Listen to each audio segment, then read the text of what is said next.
I want to give a special shout out to all my patrons first. Thank you so much to my Bibliospren, Bibliohowlers, and my Bibliomancers. It means a lot to me that you give me your extra support for my passion and hobby. Hi everyone, Petrik here. So for today's video, this will be something a bit negative, I guess, because today I'll be talking about all the most disappointing books that I read within the year 2023. Although the majority of the videos and also content that I post on my YouTube channel is regarding the books that I love, but I do sometimes have to post this kind of content. It is also as a way to give you an idea of the kind of books that I dislike within a particular year. But usually I only post about 1 or 2 videos regarding the most disappointing books that I read within a particular year. I have posted a video regarding the most disappointing book that I read within this year so far. I think it was about 6 months ago, but today I'll be talking about the most disappointing books that I read within this year. And in total, I'll be talking about 6 books. And yeah, I am not happy with this, but at the same time, I also think that this kind of content should kinda exist. I have heard a few comments and also some of you saying that I keep on talking only about the books that I love on my YouTube channel, saying that I love everything that I read. That is simply not true, and I cannot believe I have to repeat this again. And yeah, before I get started about the list, I might as well talk about this first. Here's the thing, I talk about all the books that I dislike on my Goodreads, okay? On my Goodreads and also on my blog, Novel Notions. Actually, this year is probably the most, statistically, I don't think I have ever given out 3 stars and 2 stars as much as I did for this year. But I talk about them only in my monthly wrap-up because I have posted a full review about these books that I dislike on my Goodreads account. I don't think it is necessary for me to talk about them again, giving each and every one of them a dedicated video review on my YouTube channel. I mean, that's just kinda overkill. My Goodreads account already has more than 50,000 followers in total. I don't think I need to keep on shouting about the books that I dislike over and over again once I posted a full spoiler-free review of the books that I dislike on my Goodreads account and also on my blog, Novel Notions. So that's why if you're following me only on my YouTube channel, that's probably why you only see the positive reviews. If possible, I do not want to post a negative video review on top of a negative written review. I hope I don't have to repeat this again. I mean, honestly, I'm kind of surprised that some of you actually really want me to keep on posting negative reviews. If that's really what you want, then I guess this video will be suitable for you. And believe me, I wish I could love everything that I read. Unfortunately, that is simply not the case. And in today's video, I'll be talking about the books that disappointed me the most in the year 2023, even if they're not being published within this year. And some of this might actually surprise you because they are written and published by, well, some of my favorite authors of all time. And the first one, unfortunately, will have to be The Sunlit Man by Sanderson. Honestly speaking, this one, I gave it a 3.5 out of 5 stars. That is still a very positive rating in my opinion. 7 out of 10 is a good rating. If I were to receive a point like that in my examination, I would be satisfied, not gonna lie. But the main reason why The Sunlit Man belongs in today's video is because, well, I had very high expectations coming into The Sunlit Man because I knew before I started reading The Sunlit Man, I knew that this will be heavily related to the Stormlight Archive, one of my top favorite series of all time. And because of that, it was really difficult for me to put a handle, to put a control on my expectations, and I went into this one, the last secret project novel by Sanderson, very, very positively, and I was elated. Especially because this, take a look at this, this cover art, as far as front aesthetic and also design goes, The Sunlit Man is the most beautiful out of the Secret Project novels, and this one actually features 3 artists instead of 1, just like the previous 3 Secret Project novels. So for this one, I am including The Sunlit Man on my list for now, but this comes with the caveat that this might really change in the future, because the biggest reason why I dislike The Sunlit Man is because most of the character development and also pretty much everything that could influence and enhance my reading experience, all of them revolves around books that haven't been written or released yet. I do not want to give any spoilers here, but this one takes place after the end of the Stormlight Archive Book 5, and there were There were a lot of nods to what happened as vaguely as possible in Stormlight Archive Book 5 and beyond that. The main character is a character that has appeared since Stormlight Archive Book 1, The Way of Kings. But reading The Sunlit Man really felt like we missed so many books that we should read first before reading this book. It's like reading order doesn't matter anymore, and I have read every books in the Cosmere before reading The Sunlit Man.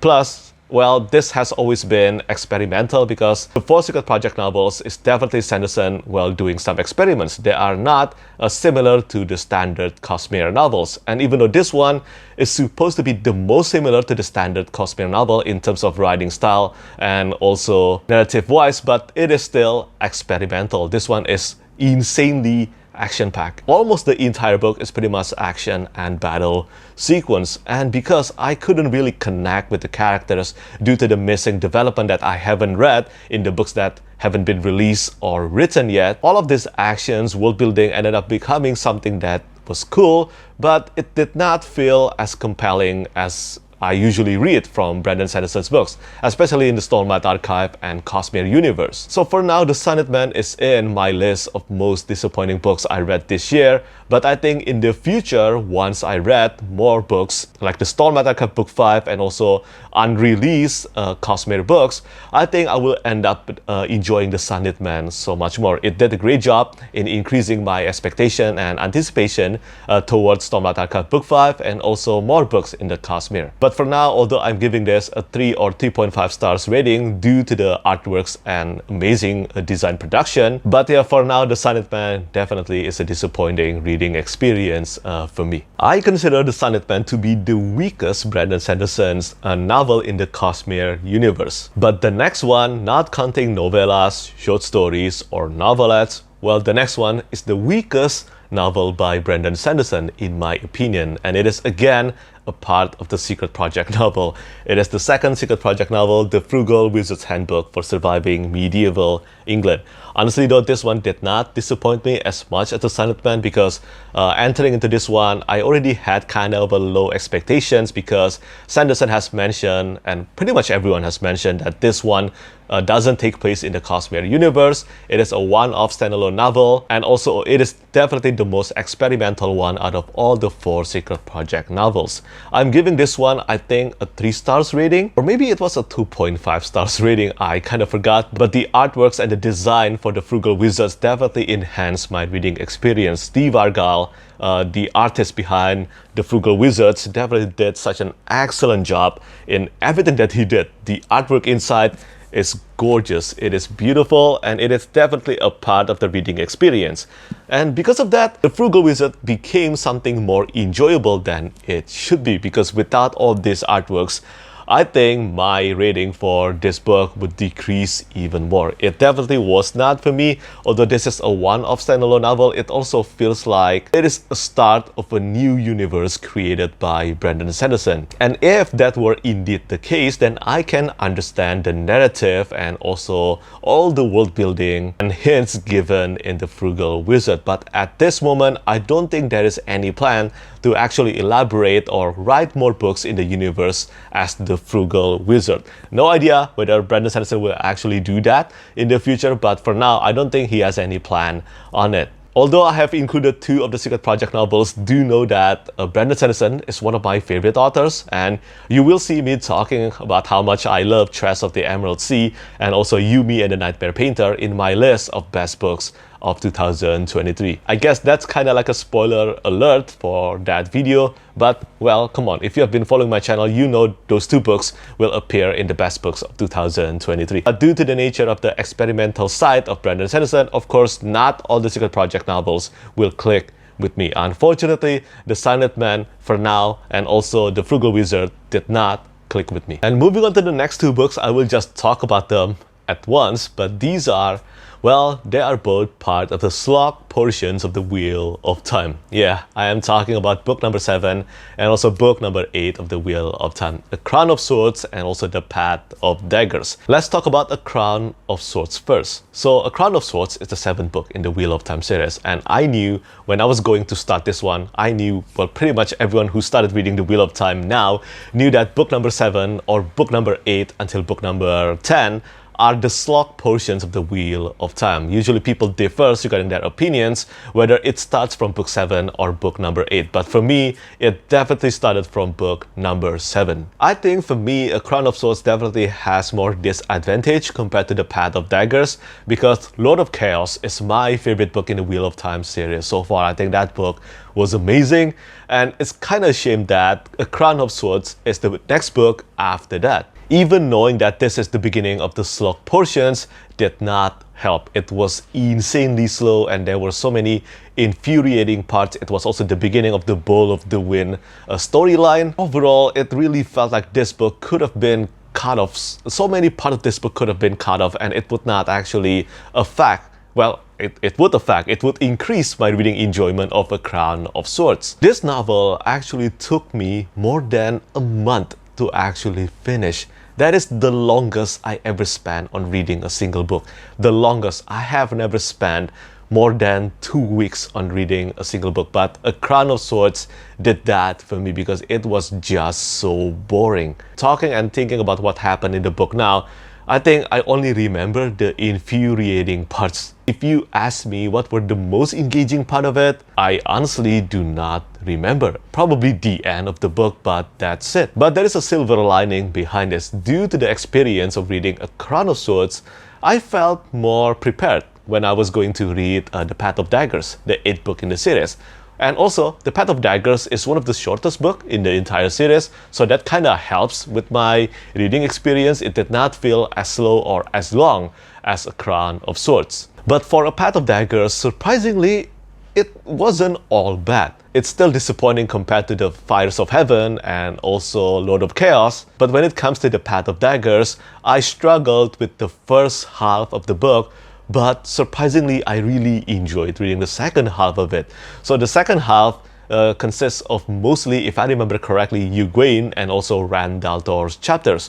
Egwene's chapter is the most surprising one for me because her chapters here were amazing. There were some game-changing revelations and also plotline that happened in Egwene's chapters, and I loved it. I think it was really cool. And Rand al'Thor, I don't need to say anything else because I love Rand al'Thor's storyline. Excluding the 3 wives plotline that is going on with his chapter, I actually really love reading Rand al'Thor's struggle as he becomes the Dragon Reborn. I think it's all so compelling and I just love reading everything about it. Every time Rand al'Thor displayed his power as the Dragon Reborn, they were some of the best parts of the Wheel of Time series. Probably the best parts of the Wheel of Time series for me so far. And I got that in the second half of The Path of Daggers. So it's not all disappointing, but it is still one of the most disappointing due to the first half of it. I am really not a fan of Elaine, and I think her chapters actually consisted of the first 25% of the book, and then after that we got Perrin. I still don't get why so many people love Perrin. Maybe I will grow to care about him more after I read more books in the series, even though I am already 8 books into the series. But for now, his storyline is just so uninteresting and most of the time annoying because it consists of his relationship with Phil, which I consider as a failure. Every moment they were together, and it was a lot. I heard it's only about to get worse in The Winter's Heart, and I'm going to read that next month. But every time they were together, it drives me crazy. The relationship is just so toxic, and I just don't understand why Perrin is just so obsessed with Phil. I just don't think it makes sense. And yeah, as I said though, I will try my best to persevere with the Wheel of Time series. I'm going to be reading Winter's Heart and also the infamous 10th book of the series, Crossroads of Twilight, within next year. After that, hopefully everything will be smooth sailing. But for now, yeah, A Crown of Swords and The Path of Daggers are in my list of most disappointing books of the year. I still have 2 more books to mention in today's video, and let's just say that I am not happy that these 2 are on my list. I am not happy to talk about them because I really want to love them. And these 2 books are books that I recently finished. Let's start from the one that I finished last month first. The one that definitely made me feel like I am a jerk. And this is A War to End All by Michael R. Fletcher and also Clayton Snyder. Believe me that I am really not happy about this, and if Fletcher, if you are watching this right now, somehow please just move away from watching this video. This video is not for you, and I'm really thankful that you gave me this book to review. And that's exactly why I also felt like a jerk, because I was the one who actually requested a review copy, a physical review copy of A War to End All and also Swarm and Steel. But this somehow became the most disappointing book of the year for me. One of the most disappointing book of the year. Unfortunately, Manifest Delusion is a series that I keep on praising on my YouTube channel. And I will keep on doing that despite my disappointment of A War to End All, the 3rd and the final book in the Manifest Delusion. But this one, for me, definitely did not live up to the greatness of Beyond Redemption, The Mirror's Truth, and the standalone spin-off novel, Swarm and Steel. I've talked about this in my wrap-up and also in my full written review of A War to End All, but basically I am most of the time not a fan when we reach the final book of a series and then the main characters of the previous books are sidelined into becoming supporting characters. This has happened plenty of times. The Fall of Babel by Josiah Bancroft, or The Queen of Fire by Anthony Ryan. And A War to End All unfortunately followed that notion. The main trio, Badge and also Witchstick and Stalin, they are very non-existent, relatively non-existent in A War to End All. In exchange, we are reading most of the time the POV of the new doppelgangers that appeared for the first time in A War to End All. And they are just not interesting, in my opinion, in comparison to the main trio of the Manifest Delusion. So that's really the biggest downside of this book for me and why it disappointed me a lot. Now, if you ask me what happened in the ending of this one, honestly, I don't even remember. They were that forgettable for me. I am really sad to say that. But please, if you haven't started reading the Manifest Delusion yet and you watching this right now, please do not let my opinion discourage you. I still think that Manifest Delusion is still worth a try. Conceptually, it is absolutely brilliant. It is different from many other grimdark fantasy novels, and I think you should read this series if you love reading grimdark fantasy series. Plus, I am pretty sure that right now my opinion regarding A War to End All is considered as an unpopular opinion. And again, I just want to say I'm sorry. I wish I could love this book, but again, I have to always be honest with my thoughts and reviews, and A War to End All unfortunately did not click with me. And finally, the last book in today's video, and most likely the most disappointing one. Not gonna lie, this one hurt me. It definitely hurt me, and this is very beloved by many readers. So I think this will be a very unpopular opinion. This is The God Is Not Willing by Steven Erikson. I know you're going to start pressing the dislike button now, but hear me out. Malazan, Book of the Fallen is one of my top favorite series of all time. I have praised that series so many times for the past few years. Ever since I started my booktube channel, I keep on talking about how much I love Malazan, Book of the Fallen by Steven Erikson. But there is a bit of a downside to this. Due to how much I love Malazan, Book of the Fallen, it really feels like everything published in that world ever since the completion of Malazan, Book of the Fallen, really felt inferior in comparison.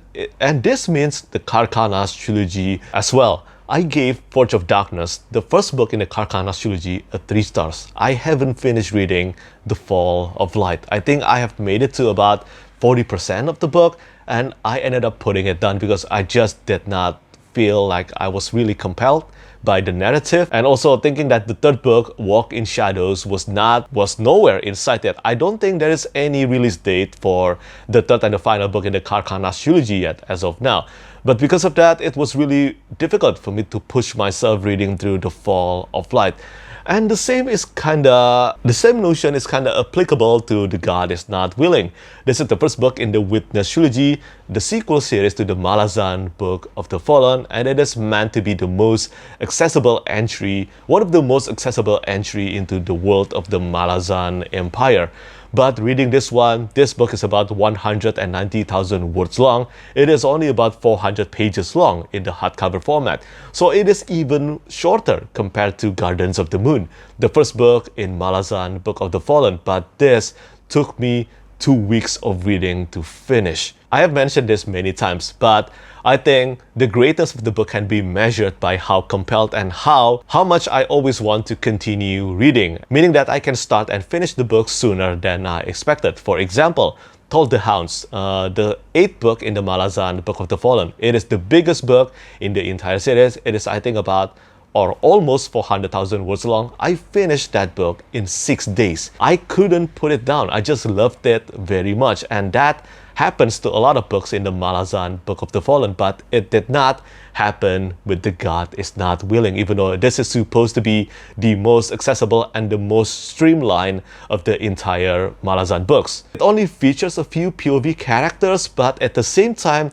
none of the characters were interesting enough for me. The Witness trilogy is supposed to be about Karsa Orlong, one of the pivotal characters in the Malazan Book of the Fallen, but Karsa did not even appear in The God Is Not Willing. He is just mentioned, and we are following the story and the narrative from characters whose lives were influenced heavily by Karsa Orlong. And the only relatively intriguing characters that I read, it was from the perspective of Rand and Damisk.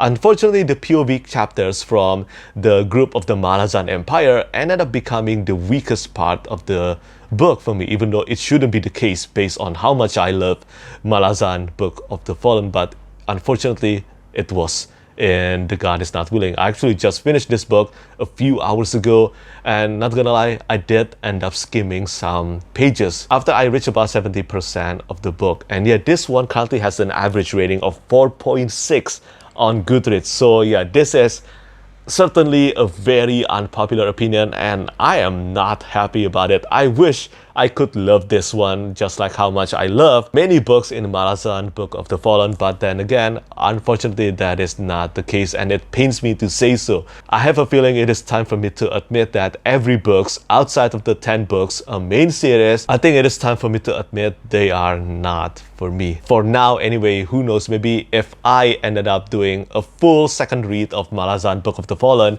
maybe my reading experience of the Karkanas trilogy, The God Is Not Willing, will improve. Or maybe for the Malazan Empire by Ian Asselmon. But for now, I have to admit that the Karkanas trilogy and also The God Is Not Willing disappointed me. So yeah, I think that's the end of today's video. And as I said, I wish I could love every book that I mentioned. I wish I could love every book that I read, but in reality, that is not the case. But that's okay. This is also what makes the great books and the amazing books shines more. And that's why I love talking about the books that I love more than the books that I dislike on my YouTube channel. And again, before I really end this video, I just want to mention once again that these are just my unpopular opinion. It is just my 1% opinion, and I think if any of these books or series interest you, I think you should still give them a read. You might just end up loving them so much more than I did. Now that the most disappointing books of 2023 list is out of the way, I'll be talking about the best books of 2023